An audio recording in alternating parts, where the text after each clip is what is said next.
Today, we spotlight Joan Davis, the queen of screwball comedy. With her sharp timing and lovable antics, Joan starred in The Joan Davis Show and Joan Davis Time, delighting listeners with zany situations and clever humor. Her sparkling wit and endearing charm made her a radio favorite. Join us as we celebrate her legacy and the laughter she brought to the golden age of radio.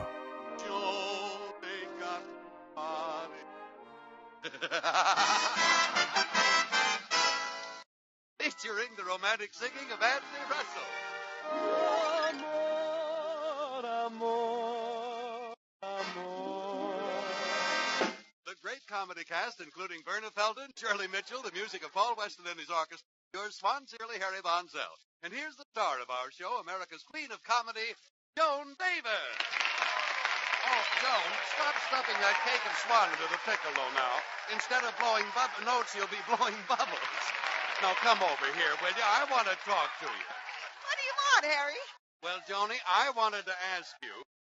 Are you listening to me? Yes, I can hear you. Well, now, you pay attention. I wanted to ask you if you were at the Academy Award affair Thursday night. The Academy Award affair? Oh, yes, I was there, Harry, and it was very thrilling. No, the audience stood up and cheered when Ray Milland got his Oscar for The Lost Weekend. And then I stepped up to get my award. Gave you an award. The Bartenders of America. The Bartenders of America? Yeah, when people saw Lost Weekend, it stopped them from drinking. But when they saw my last picture, it drove them to drink.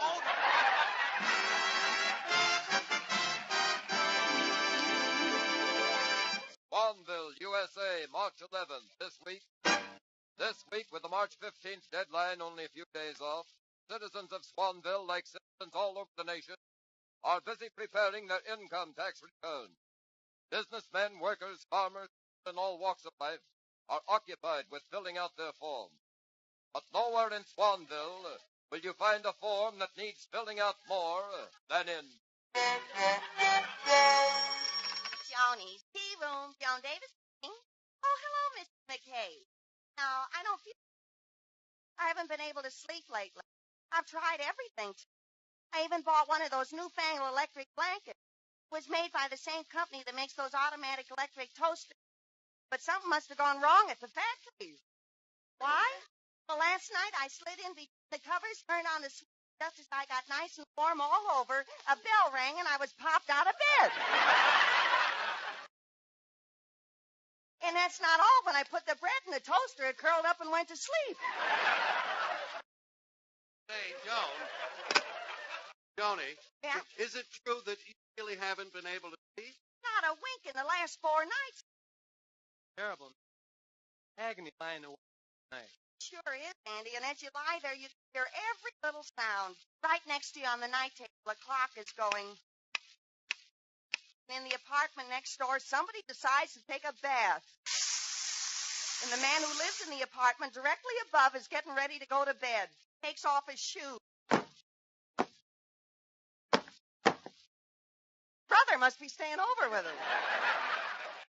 Then across the street, a baby starts. And just as you're ready to fall asleep from exhaustion, the milkman starts delivering milk. He must have brought butter today.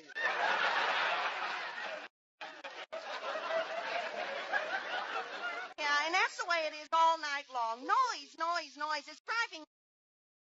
Awful, Joan. Listen, why don't we close the tea room a little earlier tonight so you can go home and get some Yeah, that's a good idea, Harry. And before we close up, I think I'll drink a glass of hot milk. milk? Milk. M-O-O.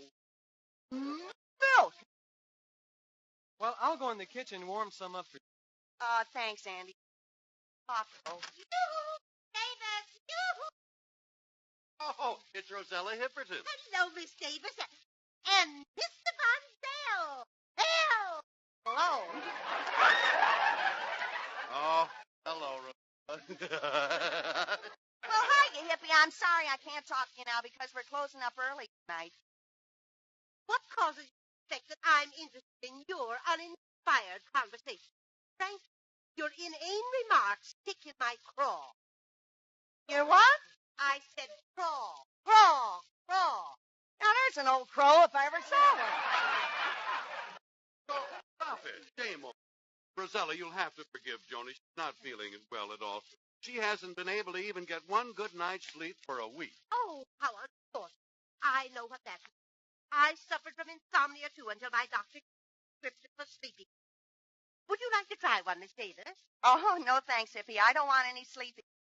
Listen, Joan, you know, I once knew a girl who suffered from insomnia until one night a neighbor of hers who had just been married suggested a remedy. She gave her a piece of cake to put under her pillow, and that did it. A wedding cake? No, a cake of swan. A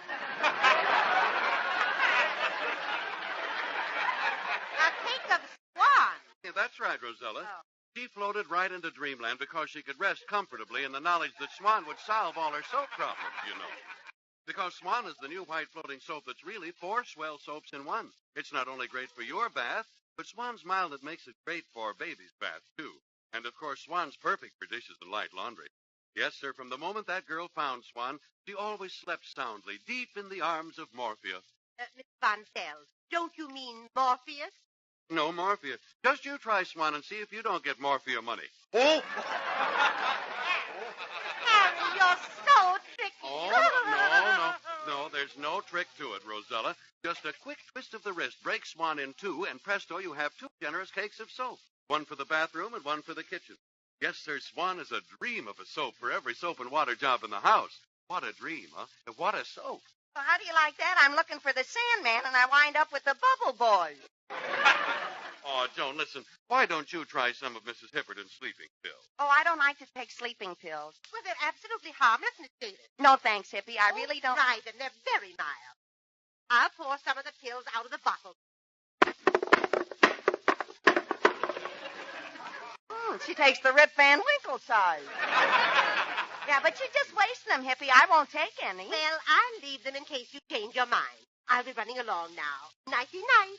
Or, as Shakespeare said, to sleep, perchance to dream. And how right you are.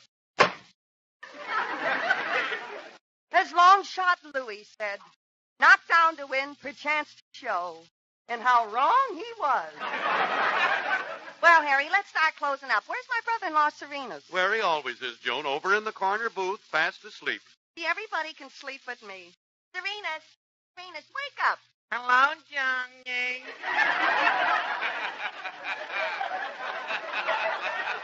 Oh, Serena's, how can you sleep like that all the time? Oh, it's easy. Well, Serena's, listen, after sleeping all day, don't you have trouble sleeping at night? Oh, no. Well, what do you use to go to sleep? Pills? No. The hot milk? No. Well, what do you use? Pajamas. Well, never mind that. Serena's, we're closing up now. I want you to go down to the cellar and turn off the furnace. I'm afraid to go down in the cellar. Afraid? Why? I'm afraid of the dark. Oh, isn't that silly? A man afraid of the dark. Look at me. I'm not afraid of the dark, am I? And I'm not a man, am I? Well, what question do you want me to answer first? Oh, forget it. Now go down the cellar and turn off the furnace. Okay, Johnny. Well, here's your glass of milk, Miss Davis.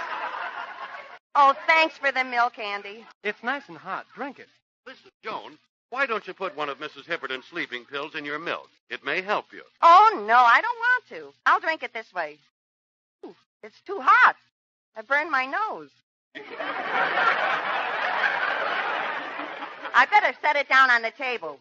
The milk, I mean. And let it cool a bit. The nose, I mean. Well, let's start closing up. The tea room, I mean. Harry, you pull down the front shade. Yeah, okay, Joni. Come on, Andy. We'll go in the kitchen and bolt the door. Okay. And then what? Then we'll turn out the lights. Then what? Then this lad I'll have a long talk with the boys at the pool room. Come on, Andy. Okay. Oh, gee, poor Joni. She's so tired.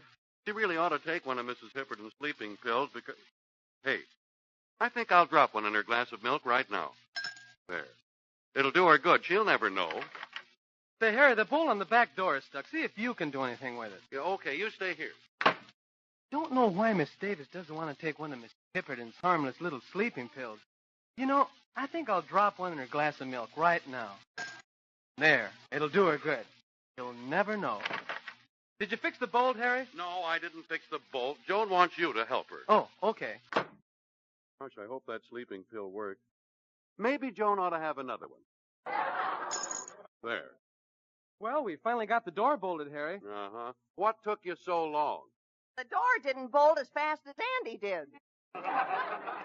Any questions? Well, now I'm going to drink my milk and go home. That's a good idea. You know, maybe Mrs. Pipperton's right. I ought to try one of her sleeping pills. Oh. I'll put one in my milk. Joan, I don't think you ought to. Gee, I hope it works. Joan, you don't know that. Maybe one isn't enough. I ought to put two in, I think. I've already put... There. Well, here goes. Glass is heavy.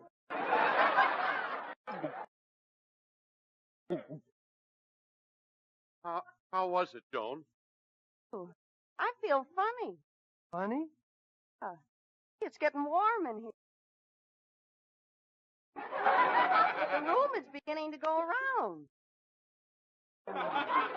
And the floor keeps swaying from side to side. Anything else? Yeah, there's an owl in here that keeps going, ooh. Gosh, Harry, I think Miss Davis is a little woozy. Woozy? Woozy. A onesie, twosie, I feel woozy. Joan. Onesie, twosie, I feel wee. I think I better get Joan into the car and I'll drive her.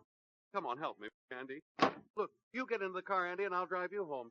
No, thanks, Harry. I'd rather walk. I'll see you tomorrow. Oh, come on, Andy. What you wanna walk? What you wanna walk for? What you wanna, huh? Walk for? What you wanna walk for, Andy? Well, come on, Miss Davis. Get in the car and let Harry drive you home. All right, I'll get in on one. Oh, what's that? Sing me a little lullaby so I can go sleep, will you? Oh, all right, Miss Davis. While I'm singing to you, do you want to put your head on my shoulder? All right, but it won't look any better on you than it does on me. Sing a little. The weather outside is frightful, but the fire is so delightful. And since we've no place to go, let it snow, let it snow, let it snow. It doesn't show signs of stopping, and I bought some corn for popping. The lights are turned way down low. Let it snow, let it snow, let it snow. When we finally kiss goodnight, how I'll hate going out in the storm.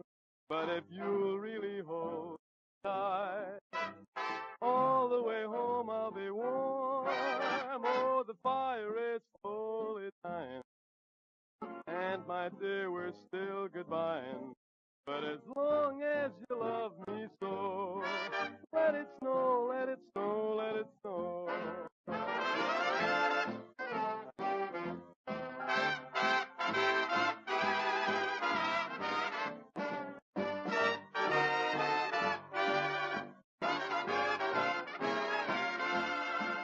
When we finally kiss goodnight, how I'll hate going out in the storm.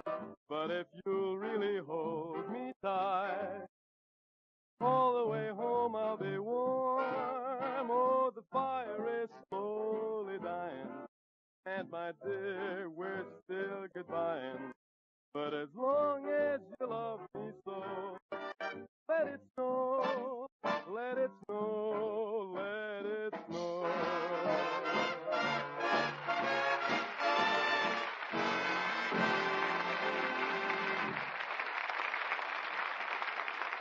Oh, gee, that was swell, Andy. And hey, look, Joan is sleeping like a baby. Yeah, isn't she cute? Just look at her lying there with her foot in her mouth. Yeah. Well, I better get going and take her home. I'll see you tomorrow, Andy. Right. Boy, those sleeping pills sure knocked Joan out. Gee, she looks pretty when she sleeps. I'm crazy about her, but she's crazy about Andy. I wish I was Andy Russell. Hey, look out! Look out! Look out!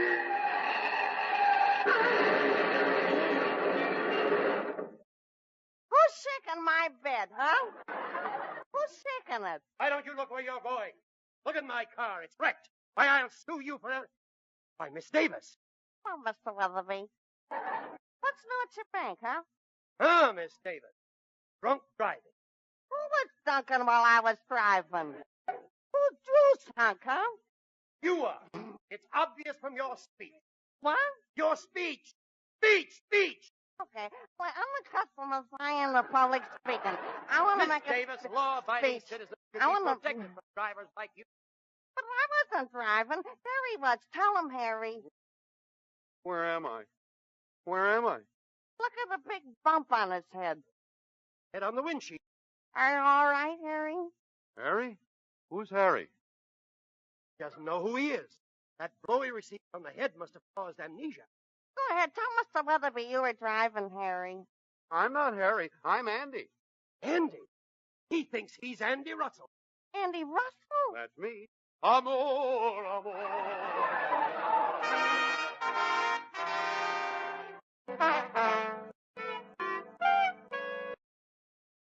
Miss Davis, I'm sorry that we put all those sleeping pills in your milk last night. Otherwise, that automobile accident might never have happened. Oh, you meant well, Andy. But now our main problem is Harry. He got amnesia. He thinks you Where is he now? in the kitchen studying for your college exam. He is? And if I know him, you're going to flunk. Hey, we've got to snap him out of it. Oh, Harry! Don't answer to that. I'll get him. Oh, Andy. What do you want, Miss Davis? Shall I sing for you? Now look, Harry. I mean Andy. Andy, you've got... everybody. Oh, it's Barbara Weatherby. Hello, Andy. Hello, Barbara.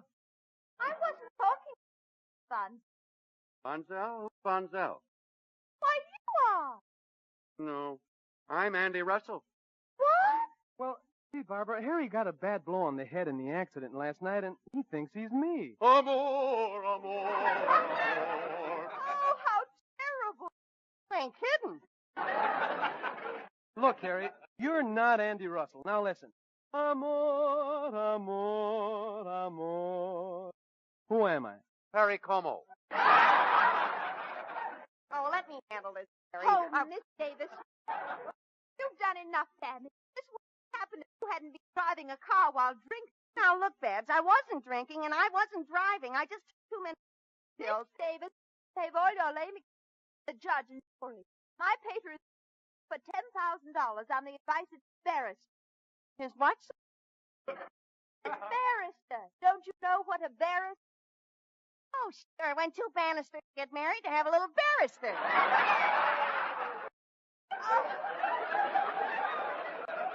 Mrs. Davis, you may jest now, but before we you learn that it doesn't pay to get my pater's dander up. Babs, I didn't know your pater had dander up. Miss Davis. So that's why he never wears blue serge suits. Oh, Miss Davis, stop jesting. Keep your courage up. Courage up? Dander up? Oh, the whole market's going up. I gotta buy. Call my broker for me. Oh, this is too much. Miss Davis, I'll see you in court. Gosh, Miss Davis, the only one who could testify that you weren't driving the car is Harry, and he's got amnesia. Well, you have to be my character witness, Andy. I'll be glad to, Miss Davis. Not you, Harry. Harry? Who's Harry? Miss Davis, you're really in a spot. If Mr. Weatherby wins this case, you'll owe him $10,000. $10,000? Why, I'll have to sell my jewels. Well, what good will that do? I'll still owe him $9,999.50. But if he wants to sue, let him sue. Let him sue. Let him sue. Let him sue. My case will be called in 10 minutes. Where's my character witness, Andy? Here I am, Miss Davis. Oh, not you, Harry. The other Andy. Oh, here he comes, running up the steps. Oh, gosh. Fell down. Andy. Andy. Are you hurt? Speak to me, Andy. Andy? Who's Andy? I am. Pleased to meet you. I'm Harry. How'd you do? Oh, fine. Now Andy's got amnesia, too. He thinks it's Harry. This is great. Both of my witnesses have amnesia. That really kills my chances. See, if I were up on the roof now, I'd throw myself off. Going up. Never mind. I'll walk. I'm young. Davis, Oh, hi, you hippie. so Mr. Russell and Mr. Van Dale. Hello. Hello, Rosella.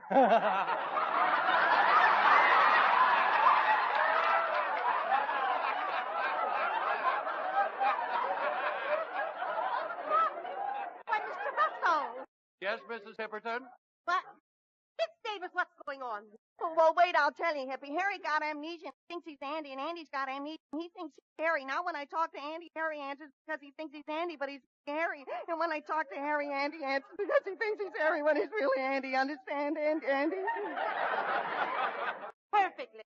Then explain one thing to me. What? Who am I? Well, you're Miss Davis, of course. Oh, Rosella.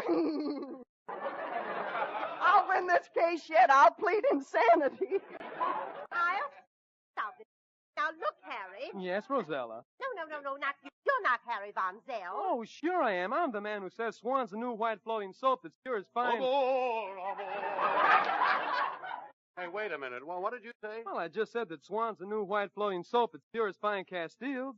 You mean Swan, the soap that's so mild and gentle that doctors recommended for bathing the baby? Yes. Gosh. And if it's kind to a baby's tender skin, it must be perfect for your hands and face, your tub or shower. Is that the soap you're talking about, Swan? Yes. Well, why shouldn't you be talking? Everybody's talking. Hey, it's all coming back to me.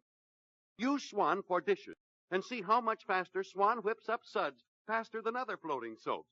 Suds and mildness both. That's what you get in Swan. What a soap. What a... Hey, where am I? You're in the county courthouse. County courthouse? Yeah, Mr. Weatherby's suing me for that accident we had in your car. He insists I was drunk while driving. Suing me for $10,000. Oh, $10,000. Pooh-pooh. Yeah, Harry, and if he wins, it's going to cost me $5,000 a poo. Well, don't you worry. It won't cost you a cent. Joan Weatherby's dead wrong about this thing. Firstly, you weren't drunk, and secondly, I was driving the car. And thirdly, I can prove that he was driving the wrong way on a one-way street. You can't? Sure I can. I'm going right over there and straighten this whole thing out with him. See you later. There you are, Miss Davis. Now your problem's solved. Oh, no, it isn't. We've still got to help restore Andy's memory. Andy? Who's Andy? Why, you are. Oh, no, I'm Harry. No, you're not. Harry's very fond of me. Well, I'm Harry, and I'm very fond of you. Harry loves to take me out. Well, I'm Harry, and I love to take you. Harry always wants to kiss me. Well, I'm Harry, and I want to kiss. It's a shame to take advantage of this boy, but...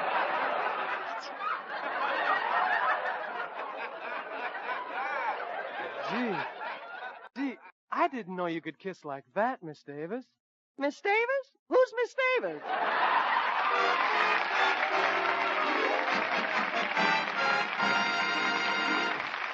Joni will be back in a moment, folks. Meanwhile, do you know what it means when you take that used kitchen fat you've been saving to your meat dealer? Well, for one thing, it means soap. Yes, sir, literally millions of bars and packages of soap can be made from used kitchen fat. But although red points are a thing of the past, you will continue to get 4 cents in cash for every single pound of used kitchen fat you turn in. You see, used fat contains materials to make soap, and without it, soap shortages cannot be prevented. So the next time you have trouble finding soap, keep in mind, where there's fat, there's soap. Yes, that used kitchen fat will come back to you not only in soap, but in fabrics, nylon, and hundreds of other long-awaited items. So please keep right on saving and turning in every single drop of used kitchen fat. Now, here's Joni again. Say, what's happening in Swanville next week, Joni? Well, Harry, I'm going to try to make some extra money in the tea room so I can afford to buy a new spring outfit. Then maybe Andy Russell will pay attention to me instead of Barbara Weatherby. Oh, Joan, why don't you stop trying to compete with Barbara? After all, she attracts Andy because of her intelligence. She's a college graduate. All right, so she's got more education than I have. And Barbara's wealthy. She has 2 cars. All right, so she's got more money than I have. And Barbara's beautiful. She has lovely blonde hair. All right, so she's got more peroxide than I have. Good night, everybody. The Joan Davis Show, presented by Swan Soap, is produced and directed by Dick Mack and is written by Jay Summers, Jack Harvey, and Cy Wills. Stay tuned to this station, and in 5 minutes you will hear the Lux Radio Theater. This is CBS, the Columbia Broadcasting System. Well, folks, that's all for tonight's broadcast here on Randy's Old Time Radio Shows. Now, bringing these golden oldies back to life takes no small amount of time and effort from our good friend Randy, cleaning up the audio, converting the files, and making sure each show has the best audio possible. If you've enjoyed the program and you'd like to help keep these classics on the airwaves night after night, why not consider a small donation? Every penny goes straight to supporting Randy's work and helping this channel stay on the air. You'll find the links down in the description below. And for those of you kind souls who've already given, Randy tips his fedora to you. Your support truly keeps this old radio spirit alive. Thanks ever so much. And until next time, keep those dials tuned and keep the memories rolling.